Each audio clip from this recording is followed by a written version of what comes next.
Fazendo a diferença na sociedade. Lição 3, classe de adolescentes.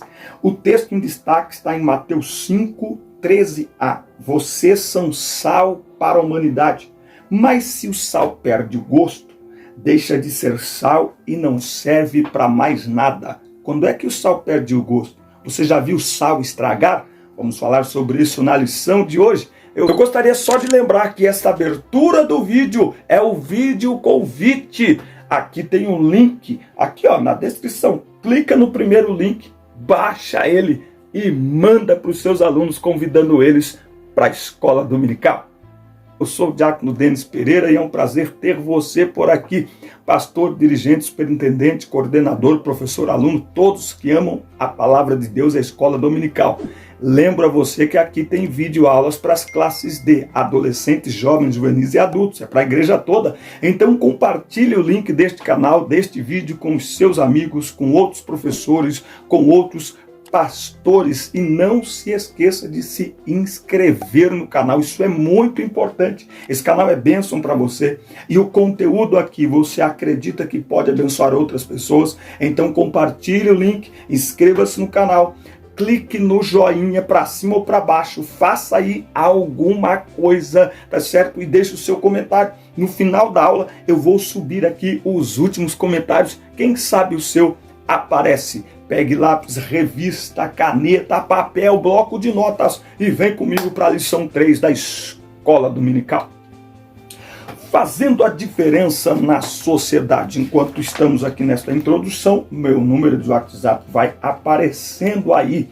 Um irmão reclamou, você fica falando muito, irmão, temos que fazer o jabá, irmão, isso aqui dá trabalho, ajuda a gente, tá certo? É por isso que a gente vai falando, estou enrolando não, a aula já começou.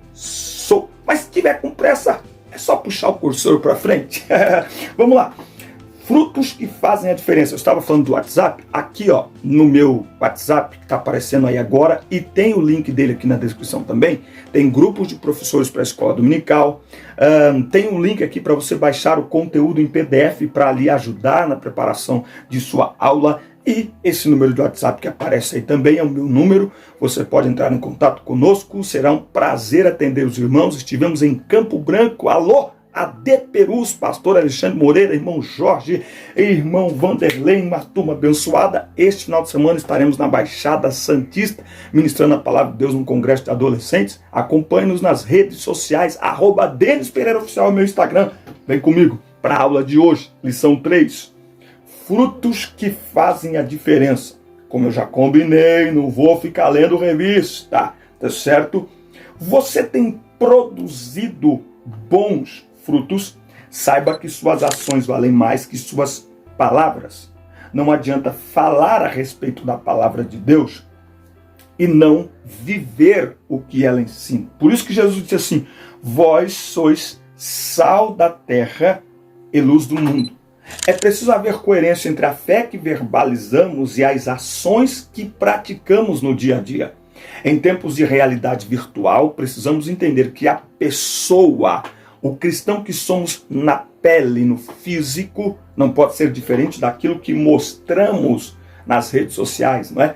Está viralizando aí nas redes sociais e fora do store. Como você está? Quem é você fora dos stories?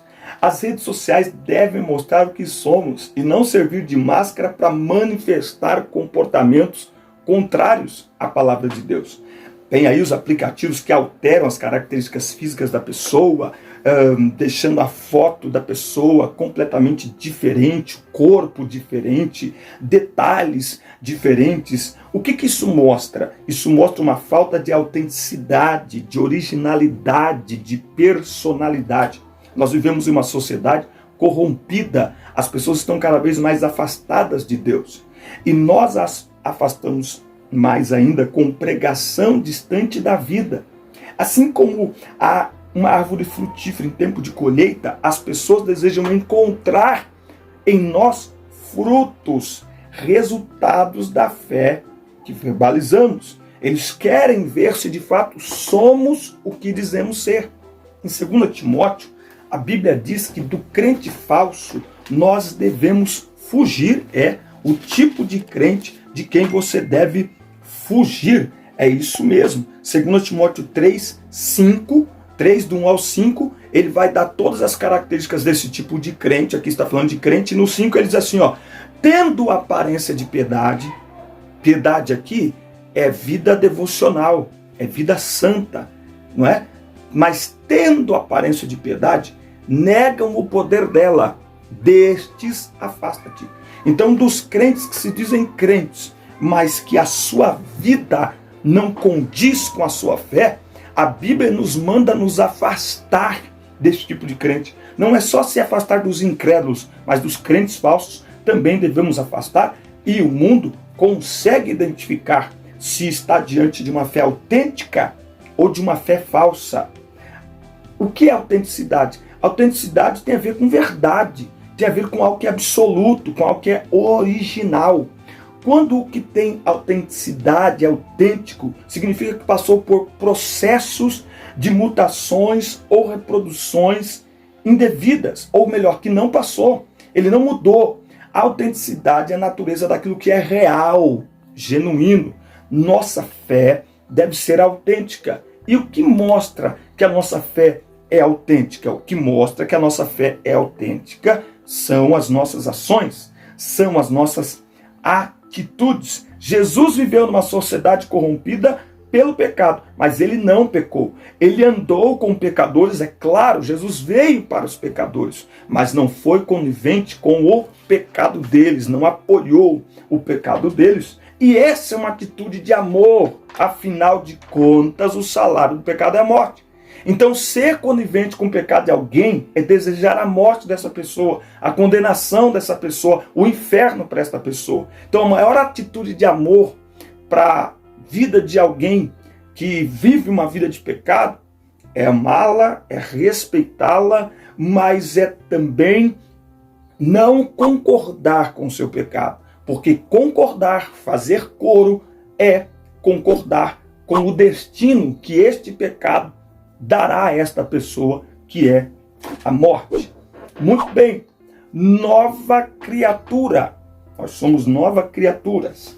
Em Jesus Cristo, nos tornamos novas criaturas. Mais uma vez, se você não se inscreveu ainda no canal, inscreva-se, ative o sino de notificações, deixe aí o seu comentário. Isso é muito importante para nós. Conheça as nossas redes sociais.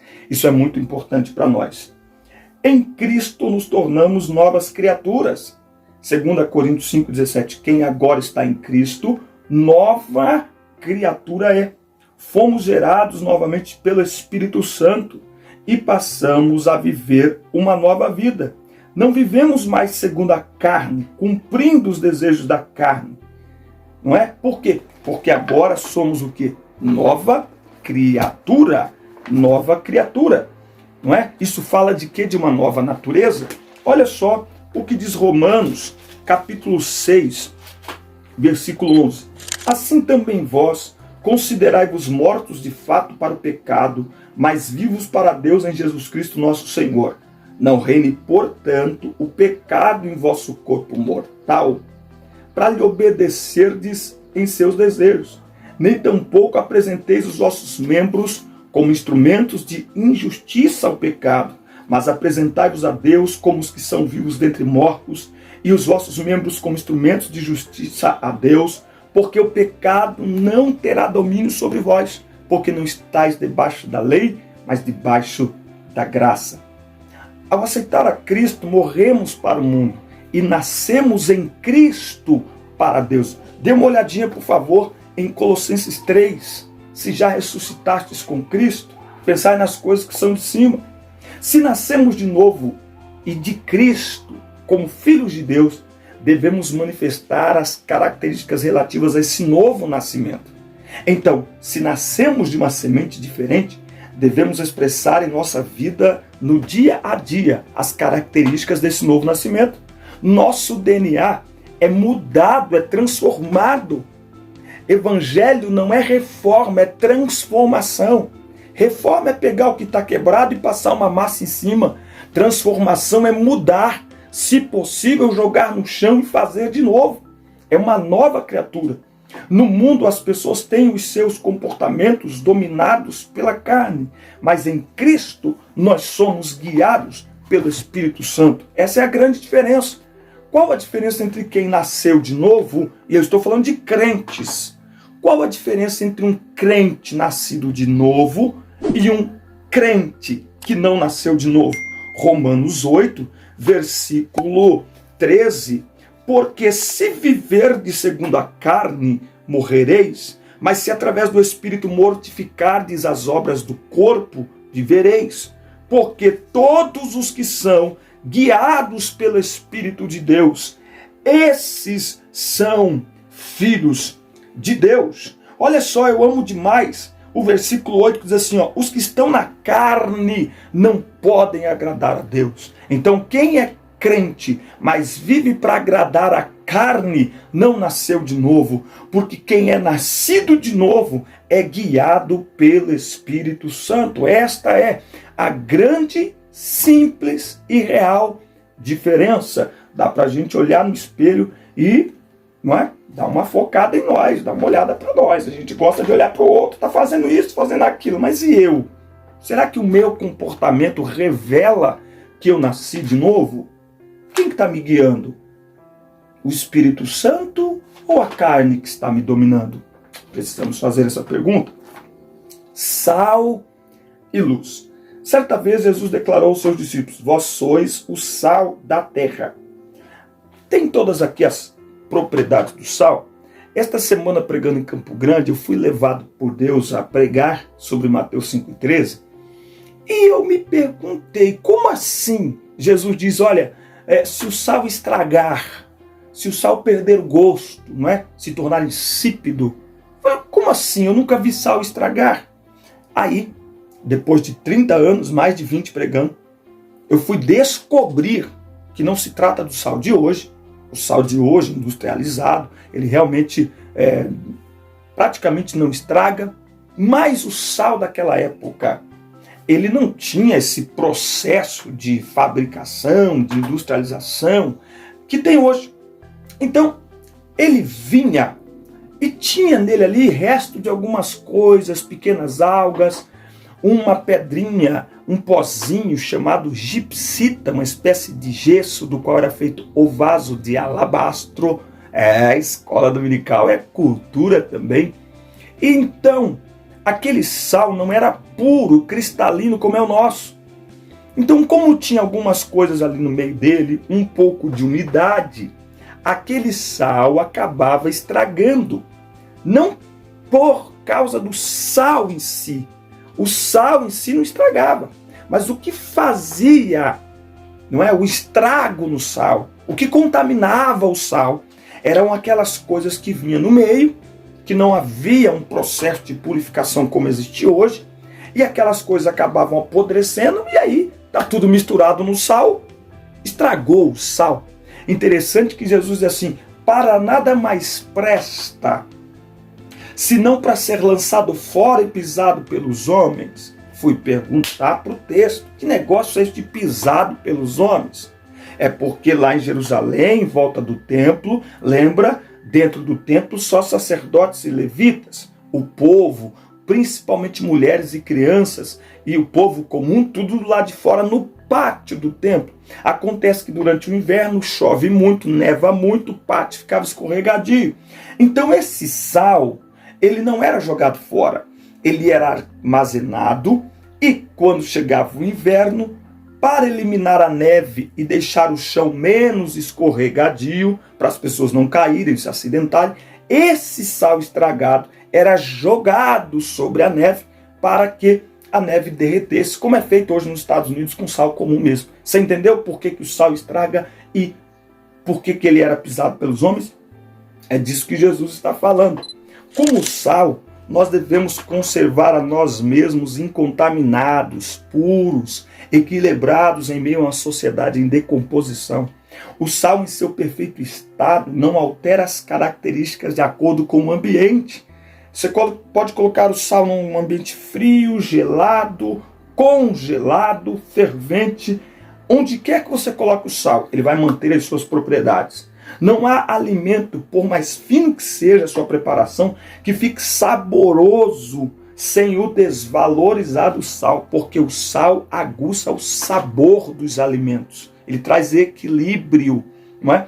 A igreja, o cristão, é como sal, trazendo sabor a uma sociedade sem graça, intragável pela ação do pecado e a entrega desenfreada aos desejos incontroláveis da carne. Ser sal aqui não é no aspecto negativo, simplesmente a pessoa chata, encrenqueira. Não, o sal traz graça, o sal traz sabor. O sal é desejado. Quando Jesus diz, vós sois o sal, ele está dizendo, a vossa presença precisa ser desejada pelas pessoas. As pessoas que estão perdidas, vivendo uma vida sem graça, sem sabor, desequilibrada, elas precisam olhar para vocês e encontrar em vocês uma solução, um tempero, um equilíbrio que é a presença de Cristo em nossa vida, a presença do Espírito Santo em nossa vida. Nós também fomos chamados para ser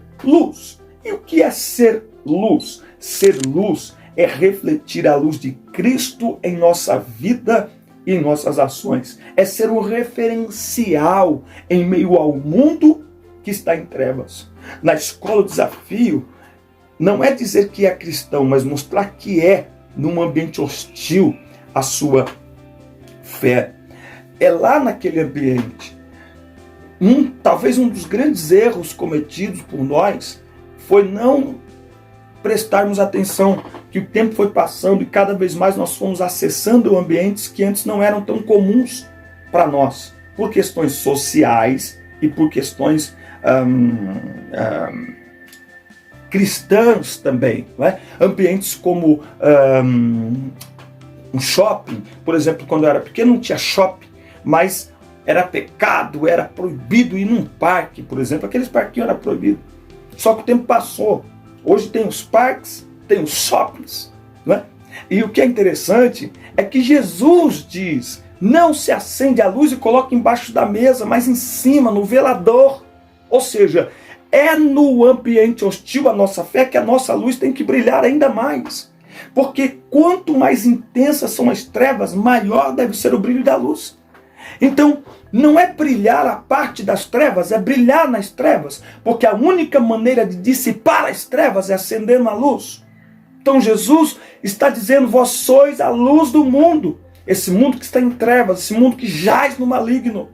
E nós somos chamados para iluminar em todos os ambientes, em todos os momentos, através das nossas atitudes, através das nossas ações. O nosso caráter demonstra o brilho de Cristo na nossa vida, ou não.